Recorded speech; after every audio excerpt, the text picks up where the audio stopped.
Mensagem do livro Por que tarda o pleno avivamento? De Leonard Ravenhill, uma obra publicada pela editora Betânia. Capítulo 11. Por que eles não despertam?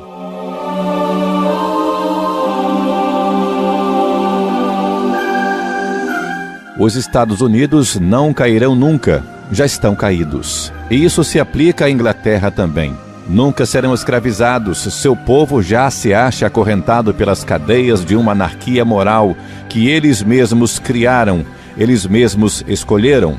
Aqui vivem milhões de pessoas moralmente enfermas que não desejam a cura. Estão comprando ilusões e pagando com a própria alma imortal e não apenas rejeitam a realidade, mas zombam e criticam dela abertamente. A sociedade está sendo inundada por uma avassaladora maré de transgressão à lei de Deus, ou seja, a palavra de Deus. Desobedecendo ao Senhor de todas as formas, de uma iniquidade que destrói a alma humana. Hoje as massas humanas estão vendendo a alma ao diabo a preços vis e de uma forma até então nunca vista. Já ninguém há que se desperte e te detenha. Isaías 64:7. Que quebranto infernal é esse que está aprisionando as pessoas? Porque tal fascínio os prende? Quem lhes aplicou essa lavagem cerebral? Por que não despertam e reagem? Parece que o mundo sob a direção do diabo deu uma nova injeção de força à carne. Um dos sinais dos últimos dias é que os homens seriam mais amigos dos prazeres que amigos de Deus. Observemos que prazeres está no plural. E onde é que se prepara essa iguaria do inferno? Nas destilarias do mundo. O argumento de que, em alguns casos, os governos das nações subsidiam essas indústrias para que mantenha alta a oferta de empregos é muito fraco. As destilarias são perfeitas creches, onde se nutrem assassinos que andam por aí portando armas, ou em seus automóveis dirigindo embriagados. Nos tribunais julga-se o fruto da bebida. O avivamento aniquilaria essa planta mortal pela raiz. O louco carrossel da sensualidade acha-se carregado de milhões e milhões de jovens que aguardam sua iniciação na prática da iniquidade. Quando o erro é apresentado como algo tão agradável, a juventude pecaminosa e libertina não se interessa em praticar o bem.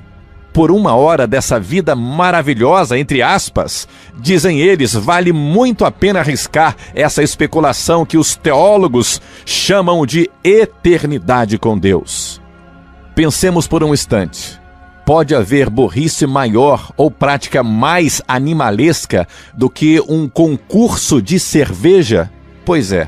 O vencedor é aquele que ainda permanece de pé depois que todos os outros, grunhindo como porcos, já caíram no chão, inconscientes pela bebida. É uma competição praticada não apenas pelo homem das cavernas, mas também pelos novos intelectuais que se acham fisicamente saciados, de alma manchada e irremediavelmente entregues à iniquidade e ao pecado.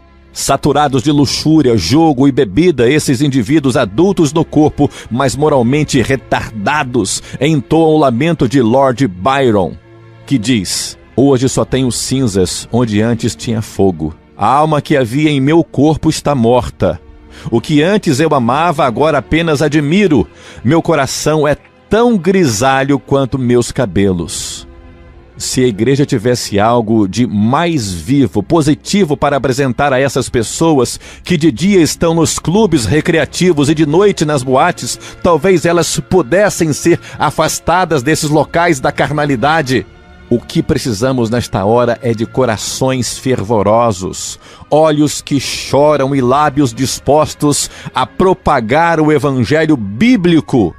Se tivéssemos 1/10 da espiritualidade que julgamos ter, aos domingos as ruas de nossas cidades ficariam cheias de filas de crentes marchando para Sião, com pano de saco e cinzas, lamentando a calamidade que fez com que a igreja se tornasse essa coisa sem beleza, sem ardor e improdutiva que hoje é. Se chorássemos em nosso aposento de oração, como choram os judeus no Muro das Lamentações em Jerusalém, estaríamos vivendo um constante avivamento interior, uma constante renovação de vida. Se retomássemos a prática dos apóstolos de esperar no Senhor a vinda do poder apostólico, teríamos condições de sair e pregar o Evangelho com as mesmas possibilidades apostólicas. Mas nesses dias, a maior preocupação nossa é: estão todos satisfeitos? O propósito de Deus para nós não é que experimentemos felicidade, mas santidade. O fato, porém, é que a sensatez deu lugar à insensatez, embora Paulo, escrevendo a Tito, tenha recomendado tanto a jovens como a velhos: sejam sensatos. Não há dúvida de que hoje precisamos novamente nos pôr de joelhos e escalar a coluna do Calvário, assim em oração, e contemplar a cruz com atitude de humildade e de adoração. Primeiro a igreja terá que se arrepender, depois o mundo se quebrantará. Primeiro a igreja terá que chorar, depois os altares ficarão cheios de pecadores arrependidos. Quando o psicólogo William James, professor da Faculdade de Medicina da Universidade de Harvard, encontrava-se no auge de sua atuação, foi acometido de uma misteriosa enfermidade. Estava com os nervos abalados, sofria de insônia e passava por profunda depressão, mas não sabia o que fazer para se curar. Foi para a Europa. Será que encontraria cura em Berlim? Mas ali ele não encontrou nenhuma esperança. E que tal Viena?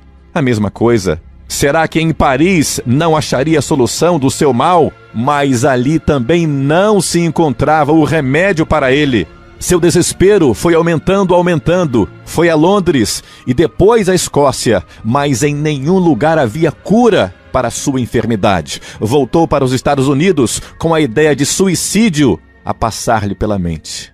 Afinal, alguém lhe recomendou um homem que orava por enfermos. A cura divina era um anátema para William James, famoso filósofo e psicólogo. Sua mente privilegiada e todo o seu conhecimento intelectual protestavam contra tal recurso, a cura vinda do alto, de cima, do Senhor Jesus. Mas não havia outra saída. Foi então aquele crente simples, iletrado, que impôs as mãos sobre a cabeça do filósofo e orou. Mais tarde, James relatou o seguinte: ouça e anote. Senti uma grande energia misteriosa perpassar meu corpo e logo depois sobreveio-me enorme sensação de paz. Compreendi que naquele momento fora curado.